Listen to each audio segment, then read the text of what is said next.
Mister Kumar life style வீடியோவை பார்க்க மறக்காதீங்க. நான் இப்போது பஜ்ஜி செய்ய போகிறேன். அந்த பஜ்ஜிக்காண்டி மாவு மிக்சர் மாவு நான் பஜ்ஜி மாவு வாங்கியாந்து வச்சுருக்கேன். இதில் நான் 200 கிராம் தான் வாங்கியாந்துருக்கேன். இப்போ உங்களுக்கு நான் இதை பஜ்ஜி மாவு எப்படி செய்கிறதுன்றதை நான் உங்களுக்கு காட்டுறேன். இதை பாருங்கள். ஒரு பஜ்ஜி மாவு நான் கட் பண்ணி இதில் நான் கொட்டி வச்சுருக்கேன். ஒரு பாக்கெட்டு நான் கொட்டிட்டேன். பத்தலை அப்படின்ற பட்சத்தில் இது இன்னொரு பாக்கெட்டு வச்சுருக்கேன். ஆனால் ஒன்று தான் நான் யூஸ் பண்ண போகிறேன். இப்போதைக்கு நான் ஒன்று தான் பஜ்ஜி மாவு நான் சுட போகிறேன். இந்த 200 கிராம் பஜ்ஜி மாவுக்கு இங்கே பாருங்கள், 3 வாழைக்காய் நான் எடுத்து வச்சுருக்கேன். நல்லா முத்தின மாதிரி இருக்கணும் வாழைக்காய். அப்போ தான் பார்த்தீங்கன்னா நம்ம சிலேஸாக இருக்கும்போது நல்லா இருக்கும். பிஞ்சியாக இருந்ததுன்னா வாழைக்காய் உங்களுக்கு நல்லா இருக்காது. அதனால் நான் 3 எடுத்து வச்சுருக்கேன். 200 கிராமுக்கு தான் நான் 3 காய் எடுத்து வச்சுருக்கேன். இப்போது நான் பஜ்ஜி மாவு நான் கலக்கிட்டு உங்களுக்கு நான் காட்டுறேன். வாங்க. இங்கே பாருங்கள், மாவு நான் ஒரு பாக்கெட்டை நான் கரைச்சி வச்சுட்டேன். நம்மளுக்கு இந்த அளவுக்கு தான் திக்காக இருக்கணும். ரொம்ப தண்ணியாக இருந்ததுன்னா நம்மளுக்கு இந்த வாழைக்காய் நம்ம அரைச்சி வச்சுருக்கிறோம்ல சிலேஸாக, அதில் பார்த்தீங்கன்னா வாழைக்காயில் ஒட்டாது. ரொம்ப தண்ணியாக போடக்கூடாது. நல்லா இதை மாதிரி திக்னஸ் இருக்கணும் நம்மளுக்கு. அப்போ அந்த வாழைக்காயில் ஒட்டும் போது நம்மளுக்கு பஜ்ஜி அவ்வளோ டேஸ்ட்டாக இருக்கும். இங்கே பாருங்கள், நான் மாவு ஒரு மாவுக்கு நான் போட்டு வச்சுட்டேன். இந்த பாக்கெட் எடுத்து வச்சிடுறேன். இங்கே பாருங்கள் எவ்வளோ சிலேஸாக எப்படி அறுத்து வச்சுருக்கேன் பாருங்கள். அருவாமனையில் தான் கட் பண்ணேன். இதே மாதிரி நீங்கள் மெலிசாக நீங்கள் சிறுவாக இது மாதிரி கட் பண்ணி வச்சுக்குங்க. நான் 3 வாழைக்காவும் கட் பண்ணி வச்சுட்டேன். இந்த சைடாக இருந்ததெல்லாம் நான் எடுத்து போட்டுட்டேன். ஏன்னு கேட்டால் அது தோலாக இருந்ததுன்னா நம்மளும் சாப்பிடும்போது மெல்லும்போது அந்த சிக்கும். அதுக்காண்டி நான் அதெல்லாம் எடுத்துட்டேன். இங்கே பாருங்கள் இவ்வளோ மெலிசாக இருக்குது பார்த்தீங்களா.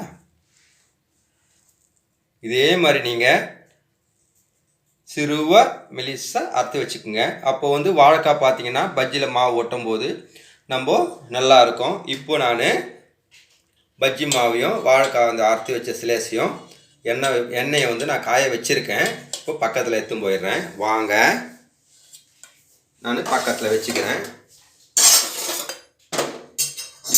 எண்ணெய் பாருங்கள், நான் சிம்மில் வச்சு காய்ச்சிட்டேன் எண்ணெயை. ஏன்னா ரெடி ஆகட்டும்னு சொல்லி நான் சிம்மில் வச்சுருக்கேன் எண்ணெய். இப்போது பார்க்கலாம். எண்ணெய் சூடாக தான் இருக்குது. கொஞ்சம் ஹெவியாக வச்சுருக்கிறேன். இங்கே பாருங்கள், ஒரு பீஸ் எடுத்துட்டேன். இப்போது மாவு பக்கத்தில் நல்லா பாருங்கள். இங்கே இதை மாதிரி நம்மளுக்கு இதை மாதிரி மாவில் ஒட்டணும். இப்படி ஒட்டும் போது தான் நம்மளுக்கு நல்லா இருக்கும். இங்கே பாருங்கள், இப்படி ஒட்டும் போது எடுத்து இங்கே பாருங்கள் இப்படி போட்டுடணும் பஜ்ஜியில். பார்த்தீங்களா? இதை மாதிரி உங்களுக்கு அந்த கடாய் எவ்வளோ பிடிக்குமோ அதுக்கேற்ற மாதிரி நீங்கள் பஜ்ஜி மாவை போடலாம். ரொம்ப தண்ணியாக வச்சிடாதீங்க, அப்போ தான் நம்மளுக்கு வராது. இங்கே பாருங்கள், ஒன்று போட்டுட்டேன்னா அதே மாதிரி 2 போட்டிருக்கேன். இன்னொன்றும் போட போகிறேன். இங்கே பாருங்கள், இந்த மாதிரி 2-3 வாட்டி தட்டி எடுத்துட்டிங்கன்னா உங்களுக்கு நல்லாயிருக்கும். இங்கே பாருங்கள், 3 போட்டிருக்கேன். இந்த சின்ன கடாயில் எனக்கு 3 தான் பஜ்ஜி ரெடி ஆகி இருக்கு. இப்போது பாருங்கள், அப்படியே வேகுது பார்த்தீங்களா. இப்போது அப்படியே லைட்டாக ஷேக் பண்ணி விடுங்க. இங்கே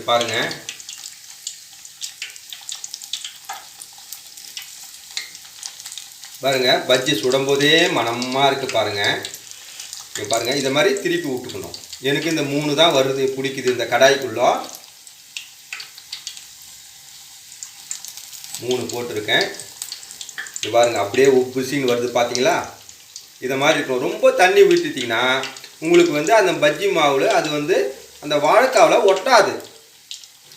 அதுக்காண்டி தான் நான் கொஞ்சம் திக்காக வச்சுருக்கேன். இப்போது இந்த நான் அதிகமாக நான் 3 வாழைக்காய் அறுத்து வச்சுருக்கிறதுனால ஒரு பாக்கெட் தான் 200 கிராம் நான் கலந்துருக்கேன், அதிகமாகவும் கலக்கக்கூடாதுன்னு சொல்லி. இப்போது இது பத்தலைன்னா இந்த வாழைக்காய்க்கு இன்னும் கொஞ்சம் கூட நான் போட்டு செய்யலான்னு இருக்கேன். உங்களுக்கு நான் செஞ்சு காட்டணுன்றக்காண்டி ஒரு பாக்கெட்டு, அதனால் கட் பண்ணி 200 கிராம் போட்டு செஞ்சுன்னு இருக்கேன். இங்கே பாருங்கள், அப்படியே திருப்பி விடுறேன். அப்படியே எப்படி உப்பிக்கின்னு வந்து பாருங்கள். இங்கே பாருங்கள், நீங்களே பாருங்கள். வேகட்டும், பார்த்துனே இருங்க.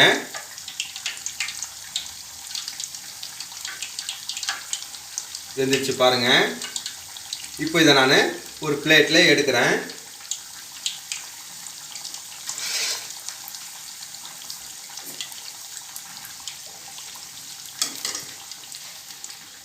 பாருங்கள் உப்பின்னு எப்படி இருக்குது பாருங்கள், நீங்களே பாருங்கள். இங்கே பாருங்கள், எப்படி இருக்குது பாருங்கள். பஜ்ஜி அப்படியே அந்த மாவில் அப்படியே அப்படியே உப்புனா மாதிரி இருக்குது பாருங்கள். இது கொஞ்சம் தண்ணி எண்ணெய் வந்து இருந்துருச்சு. இதை நான் ஒரு பிளேட்டில் வச்சுருக்கிறேன். வச்சுட்டு அதே மாதிரி நான் எல்லாத்தையும் உங்களுக்கு பஜ்ஜிலாம் சுட்டுட்டு உங்களுக்கு இதுக்கு நான் சட்னி ரெடி பண்ண போகிறேன். இந்த பஜ்ஜி எல்லாம் சுட்டுட்டு நான் உங்களுக்கு சட்னி ரெடி பண்ணி காட்டுறேன், வாங்க. பஜ்ஜி நான் எல்லாத்தையும் நான் சுட்டு வச்சுட்டேங்க. இங்கே பாருங்கள், இந்த மாவு திக்காக போட்டதுனால தான் நம்மளுக்கு இந்த மாதிரி நல்லா மெத்துன்னு இருக்குது பாருங்கள் பஜ்ஜி. நான் இந்த ஒரு 200 கிராம் பாக்கெட்டு மட்டும் கலந்தேன் இல்லைங்களா, பக்கத்தில் இன்னொரு 200 கிராம் நான் வச்சுருந்தேன். எல்லாமா பஜ்ஜியும் போடும்போது வாழைக்காய் கொஞ்சம் மீந்து போச்சு. அந்த பட்சத்தில் என்ன பண்ணுன்னா, பஜ்ஜி போட்டுட்டு மாவு மீந்ததுனால இங்கே பாருங்கள், மொறுன்னு வண்டக்காய் பஜ்ஜி போட்டிருக்கேன். இங்கே பாருங்கள் எப்படி இருக்குது பார்த்தீங்களா. வண்டக்காவை மேல் பாகத்தை கட் பண்ணிவிட்டு 2 அப்படியே புலந்தா மாதிரி நம்ம எடுத்துக்கணும். எடுத்துட்டு அப்போ தான் இந்த மாவு நம்ம அப்படியே நீட்டாக கட் பண்ணும்போது அந்த மாவு நம்மளுக்கு உள்ளே பூந்துக்கணும். அப்போ தான் நல்லாயிருக்கும் நம்மளுக்கு டேஸ்ட்டாக. அதுக்காண்டி தான் நான் மிச்சம் மீந்ததுனால நான் வண்டக்காய் பஜ்ஜியும் போட்டிருக்கேன்.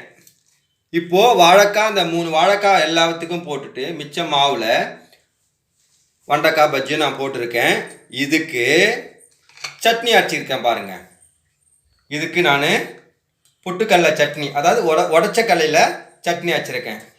100 கிராம் ஒச்சக்கடலை, 2 பச்சை மிளகாய், கொஞ்சம் கறிவேப்பிலை, ஒரு அரை மூடி தேங்காய். இதை நல்லா நான் திக்காக உங்களுக்கு அரைச்சி வச்சுருக்கேன் பாருங்கள். ஏன்னா நம்மளுக்கு இந்த மாவுக்கு ரொம்ப தண்ணியாக ஊற்றக்கூடாது. அந்த பட்சத்தில் தான் நான் உங்களுக்கு திக்காக இருக்கட்டும் அப்படின்னு நான் சட்னி ஒன்று இதுக்கு தொட்டு சாப்பிட்றதுக்காண்டி பொட்டுக்கடலை சட்னி அரைச்சி வச்சுருக்கேன். இங்கே பாருங்கள், இன்றைக்கி எங்கள் வீட்டில் இதுதான் ஸ்நாக்ஸு. பஜ்ஜி, வண்டக்காய் பஜ்ஜி சட்னி. இது உங்களுக்கு எடுத்து நான் போடணும்னு வீடியோ போடணும்னு தான் நான் எடுத்துருக்கேன். இந்த வீடியோவை நீங்கள் பார்க்க மறக்காதீங்க. மிஸ்டர் குமார் லைஃப் ஸ்டைலை பார்க்க மறக்காதீங்க. நீங்கள் எல்லாம் பாருங்கள், சப்ஸ்கிரைப் பண்ணுங்கள், பெல் பட்டனை கிளிக் பண்ணுங்கள், லைக் பண்ணுங்கள், ஷேர் பண்ணுங்கள். உங்களுக்கு பிடிச்சிருந்தா கமெண்ட் பண்ணுங்கள். எனக்கு தெரிஞ்ச வீடியோ நான் போட்டிருக்கேன். இதே மாதிரி நீங்கள் செஞ்சு பாருங்கள், கண்டிப்பாக உங்களுக்கு பிடிக்கும். பார்க்க மறக்காதீங்க. இந்த வீடியோவை தெரியாதவங்க பெல் பட்டனை கிளிக் பண்ணிக்கோங்க. அப்போ தான் உங்களுக்கு வீடியோ உங்களுக்கு வரும். மிஸ்டர் குமார் லைஃப் ஸ்டைலை பார்க்க மறக்காதீங்க. தேங்க்ஸ் ஃபார் வாட்சிங். பாய்.